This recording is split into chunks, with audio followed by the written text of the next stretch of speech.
cis-regulatory elements like promoters and enhancers are key determinants of gene expression.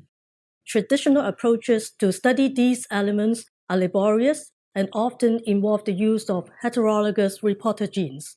Here we demonstrate the use of CRISPR to examine the transcriptional role of a RUN61 intronic silencer in the leukemia cell line. The protocol is simple to perform and allows fast assessments of gene regulatory functions in the endogenous gene context. Hematopoietic cells are often difficult to transfect with plasmid-based methods.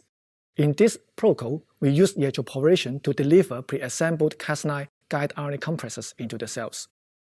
The advantages of this approach include ease of use, improved editing efficiency and cell viability, as well as reduced off-target effects. Also, the subsequent use of fragment analysis enables simple and fast screening of the desired mutant clones from a large amount of samples.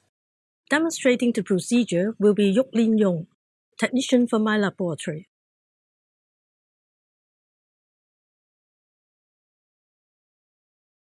Begin by designing two CRISPR RNAs, one 5' and the other 3' of the target cis-regulatory element, or CRE. Ensure that a PAM of NGG is located immediately downstream of the target sequence for Cas9 recognition. To form the gRNA complex, combine the CRISPR RNA and the tracer RNA in TE buffer according to manuscript directions for a final duplex concentration of 44 micromolar.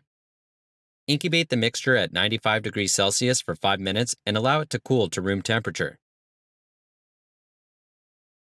Dilute the recombinant Cas9 nucleotide.